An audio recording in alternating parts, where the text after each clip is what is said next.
Hello সুপ্রিয় দর্শক বন্ধুরা, আমি অ্যাস্ট্রোলজার লিটন জয়দার। আশা করি আপনারা সবাই ভালো আছেন, সুস্থ আছেন, নিরাপদে আছেন। আপনারা ভালো থাকেন, সুস্থ থাকেন, নিরাপদে থাকেন, এই কামনাই করি। আজকে আপনাদের সাথে যে বিষয়টি নিয়ে কথা বলব সেটি হচ্ছে শুক্র গ্রহের শুভ অশুভ বিচার।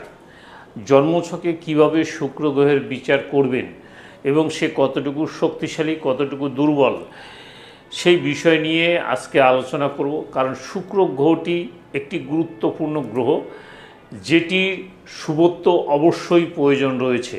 কারণ মানব জীবনে যদি সুখ পেতে হয়, যদি ভালো থাকতে হয়, তাহলে অবশ্যই আপনার শুক্র গ্রহের সাপোর্ট দরকার রয়েছে। কারণ জাগতিক ভোগ বিলাস আরাম আয়েশ সমস্ত কিছু এই শুক্রের উপর নির্ভর করে। আপনার শুক্র যদি খারাপ হয় তাহলে কখনোই আপনি জগতের সুখ আপনি লাভ করতে পারবেন না। আপনার কষ্ট, দুঃখ, ব্যথা, জ্বালা, যন্ত্রণা, রোগ, পীড়া সমস্ত কিছুই আপনার জীবনে ঘটতে থাকবে।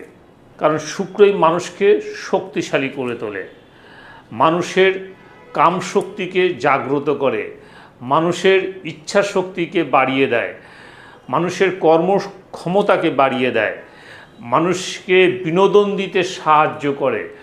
অর্থাৎ শুক্রের বিকল্প আর কোনো গ্রহ নেই। অর্থাৎ এক একটি গ্রহ কিন্তু এক এক ধরনের ফলাফল দিয়ে থাকে। আর এই জগতের বুকে সুখ শান্তির জন্য অবশ্যই শুক্রের প্রয়োজন রয়েছে। আপনার রূপ, লাবণ্য, যৌবন এটি ধরে রাখতে হলে অবশ্যই শুক্রের প্রয়োজন রয়েছে। শুক্রই আপনাকে পারে এই রূপ, লাবণ্য বা আপনার যৌবনকে ধরে রাখতে। তো চলুন আজকের এই ভিডিও থেকে আমরা দেখার বা জানার চেষ্টা করি যে কিভাবে শুক্র গ্রহটি শুভ অশুভ হয়ে থাকে। তো এখানে যে চার্টটি রয়েছে এটি হচ্ছে ইস্ট ইন্ডিয়ান চার্ট। আর এটি প্রথম রাশি হচ্ছে মেষ রাশি, এটি হচ্ছে বৃষ রাশি, এটি হচ্ছে মিথুন রাশি, এটি হচ্ছে কর্কট রাশি, সিংহ রাশি, কন্যা রাশি, তুলা রাশি, তারপরে বৃশ্চিক রাশি, ধনু রাশি, মকর রাশি, কুম্ভ রাশি, সর্বশেষ হচ্ছে মীন রাশি। এই হচ্ছে আমাদের মোট 12টি রাশি। এই 12টি রাশির মধ্যে থাকে 9টি গ্রহ, অর্থাৎ 9টি গ্রহের অবস্থান এই 12টি রাশির মধ্যে। এখন এই রাশির ভিতরে কিছু কিছু গ্রহ আছে 2টি ঘর পেয়েছে এবং কিছু কিছু গ্রহ আছে 1টি ঘর পেয়েছে। এখন এই শুক্র কিন্তু 2টি ঘরের অধিপতি, অর্থাৎ শুক্র বৃষ রাশি আর এটি হচ্ছে দ্বিতীয় ঘর। দেখেন, মানুষের জীবনে চলতে গেলে অবশ্যই অর্থের প্রয়োজন রয়েছে। আর এটি হচ্ছে মুখমণ্ডল। মানুষের সৌন্দর্য কিন্তু তার মুখেই ভেসে ওঠে। মুখের বাক্য, আপনি একজনকে কথা বলেন, আপনার কথার ভিতরে কতটুকু মধুরতা আছে বা আপনার কথা দ্বারা কিভাবে অন্যকে আকৃষ্ট করবেন, সেটি কিন্তু শুক্রের কারণেই হয়ে থাকে। আর এই জন্য এই দ্বিতীয় ঘরের মালিক কিন্তু শুক্র, কারণ এটি হচ্ছে প্রথম ঘর, এটি হচ্ছে দ্বিতীয় ঘর। শুক্র কিন্তু এই দ্বিতীয় ঘর থেকে কিন্তু নতুন আত্মীয় সম্পর্ক তৈরি করা হয়। তাহলে নতুন সম্পর্ক বলতে আমরা বিবাহের বিষয়টি আমরা এখান থেকে বিচার করে থাকি। নতুন আত্মীয়, নতুন সম্পর্ক।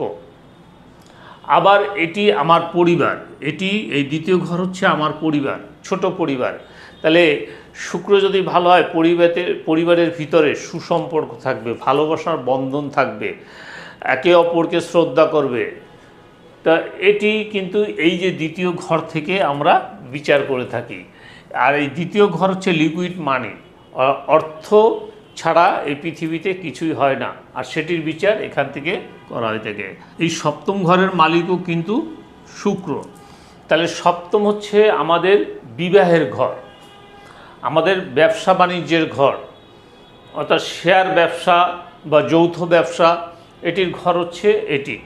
তা সপ্তম ঘরে যদি শুক্র থাকে তাহলে আমাদের দাম্পত্য সুখ এটি কিন্তু শুক্রের উপরে নির্ভর করে, যে আপনার শুক্রটা কতটুকু শুভ কতটুকু অশুভ।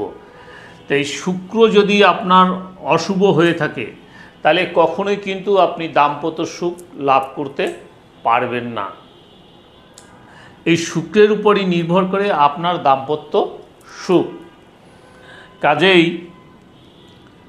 এই শুক্রকে বাদ দিয়ে আপনি কখনোই আপনি জীবনে সুখী হতে পারবেন না।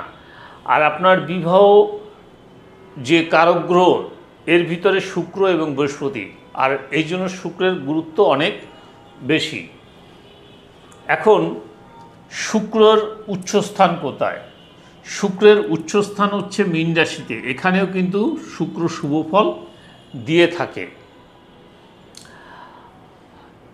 এরপরে শুক্র কিন্তু শুক্রের যে মিত্র গ্রহ সেই ঘরগুলিতে কিন্তু শুক্র শুভ ফল দিয়ে থাকে।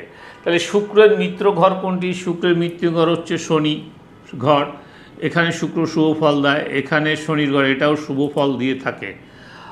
আবার কন্যা রাশি, এখানে কিন্তু বুধ, অর্থাৎ বুধ শুক্রের মিত্র, কন্যা রাশি এটিও শুক্রের মিত্র ঘর, এখানে শুক্র কিন্তু শুভ ফল দিয়ে থাকে। শুক্র যদি নিচস্থ হয় সেক্ষেত্রে কিন্তু শুভ ফল দেয় না। তাহলে শুক্র এখানে যদি উচ্চস্থ হয় তাহলে নিচস্থ হয় কোথায়? 1 2 3 4 5 6 7। এটি যদিও তার মিত্রঘর কিন্তু এখানে শুক্র নিচস্থ হয়ে থাকে। তাহলে এখানে যদি শুক্র নিচস্থ হয় তাহলে শুক্র কখনোই কিন্তু শুভ ফল দিবে না। এছাড়া শুক্র আপনার বিভিন্নভাবে অশুভ হয়ে থাকে। যেমন শুক্র যদি আপনার মঙ্গলযুক্ত হয় তাহলে কিন্তু অশুভ হয়ে থাকে। শুক্র যদি আপনার জন্মছকে দেখা যাচ্ছে যে বৃহস্পতির সাথে যুক্ত হয় সেটি কিন্তু অশুভ ফল দিয়ে থাকে। শুক্র যদি রবি যুক্ত হয় এটি কিন্তু খুবই খারাপ যোগ, এটিকে বলা হয় দারিদ্র যোগ। এই দারিদ্রতা আপনার জীবনে কিন্তু অনেক সমস্যায় আপনাকে ফেলাবে, অর্থাৎ যতই যা করেন না কেন আপনি দারিদ্র থেকে উঠে আসতে পারবেন না যদি শুক্র রবি একসাথে যুক্ত থাকে। তারপরে শুক্র চন্দ্র এটিও কিন্তু অশুভ যোগ। শুক্র রাহু এটিও কিন্তু অশুভ যোগ, এটাকে কামুক যোগ বলা হয়। এটিও কিন্তু আপনার জন্য অশুভ, আপনার চরিত্রকে নষ্ট করে দেবে। তারপরে শুক্র কেতু এটিও কিন্তু অশুভ, অর্থাৎ আপনার অবৈধ গোপন সম্পর্ক দিকে আপনাকে নিয়ে যাবে, পরকীয়ার দিকে নিয়ে যাবে। তো এরকম শুক্র এবং শনি এটিও কিন্তু যদিও পরস্পর মিত্র কিন্তু একই ঘরে যদি থাকে বা দৃষ্টি বিনিময় করে তাহলে কিন্তু সেটি অশুভ। তাহলে আপনার জন্মছকে আপনি দেখবেন যে এরকম কোনো যোগ আপনার জন্মছকে রয়েছে কিনা। যদি এরকম যোগ থাকে তাহলে বুঝবেন যে আপনার শুক্র গ্রহটি খারাপ রয়েছে। আর এই শুক্র গ্রহ যদি খারাপ হয়ে থাকে তাহলে আপনি আপনার জীবনে কখনোই সুখ শান্তিতে বসবাস করতে পারবেন না। কোনো না কোনো সমস্যা, কোনো না কোনো বাধা, কোনো না কোনো ঝামেলা আপনার জীবনে আসবেই আসবে। অর্থাৎ সুখী জীবন যেটা বলে সেটি কখনোই আপনি উপভোগ করতে পারবেন না।